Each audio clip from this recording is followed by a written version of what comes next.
गंगा नदी। गंगा नदी सिर्फ एक नदी ही नहीं, एक आस्था और विश्वास का प्रतीक है। नमस्कार दोस्तों, मेरा नाम ओम है। आइए आज हम आपको कराते हैं गंगा दर्शन बनारस में, और साथ ही साथ जानेंगे क्या बोर्ड के चार्जेस आएंगे, कहाँ से कहाँ तक हम जा सकते हैं, क्या क्या देख सकते हैं गंगा दर्शन में नाव के जरिए, और कहाँ कहाँ घूम सकते हैं।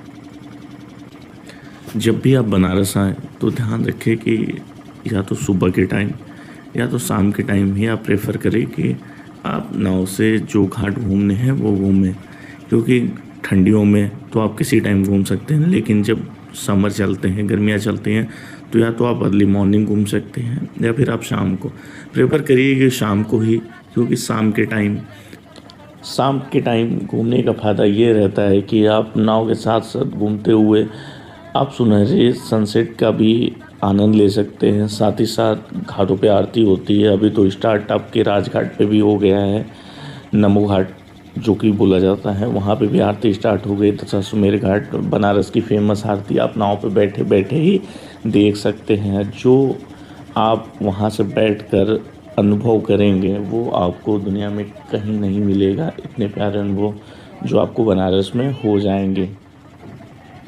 बनारस के हर घाटों की अपनी एक अलग कहानी और हर घाट अपनी एक अलग पहचान बनाए हुए हैं। तो आप जब भी आइए बनारस, पहले काशी विश्वनाथ बाबा के दर्शन करिए, उसके बाद आप गंगा दर्शन को निकल जाइए। गंगा दर्शन जैसा कि मैंने पहले ही बताया था, आप राजघाट से भी स्टार्ट कर सकते हैं। यहाँ पे जो चार्जेस आते हैं वो, अगर आप शेयरिंग में जाते हैं तो 100 से 150 रुपये आते हैं दशाश्वमेध घाट तक। अगर आप 80 घाट तक जाते हैं तो 250 से 300 रुपये तक के चार्ज हो सकते हैं।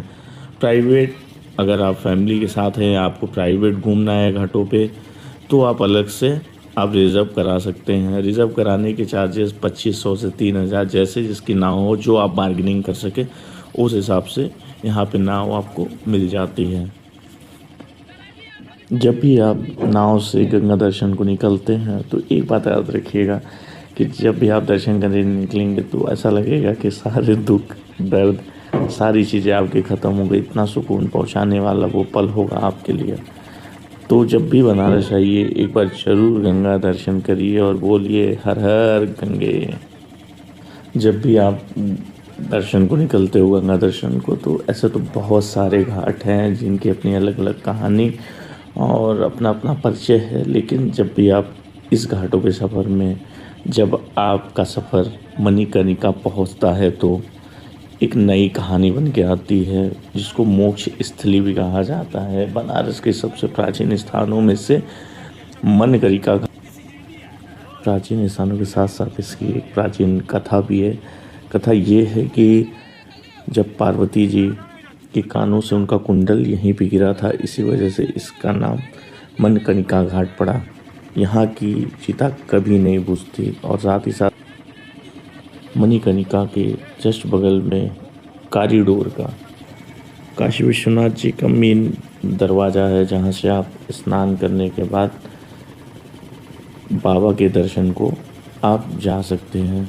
ये जो नज़ारे हैं वो आपके मन को मोह लेंगे। तो जब भी आप कभी आइए तो मणिकर्णिका घाट और बाबा के दर्शन करने ज़रूर जाइए।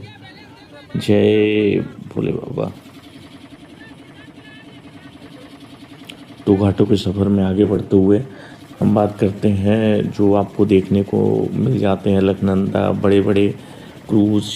तो इनकी भी बुकिंग स्टार्ट होती है आपके घाट के पास से ही, तो आप जाके एडवांस बुकिंग भी करा सकते हैं।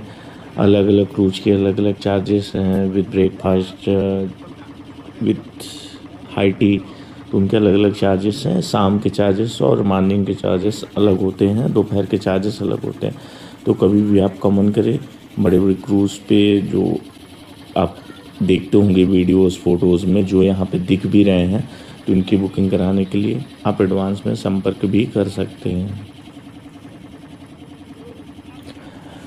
तो घाटों का सफ़र यहीं पे हम ख़त्म करते हैं। और अगर आपको ये वीडियो अच्छी लगी हो तो लाइक करिए, सब्सक्राइब करिए नो माय टेल्स ओमी को, और फॉलो करिए आगे ही ऐसे वीडियो और अच्छी वीडियोस आती रहेंगी जिसमें आपको सारी जानकारी मिलती रहेगी, कैसे जाए, कहाँ पहुँचे, कैसे क्या कर सकते हैं और बजट में कैसे घूम सकते हैं। तो सारी चीज़ें आपको मिलती रहेंगी। तो इस चैनल को सब्सक्राइब और लाइक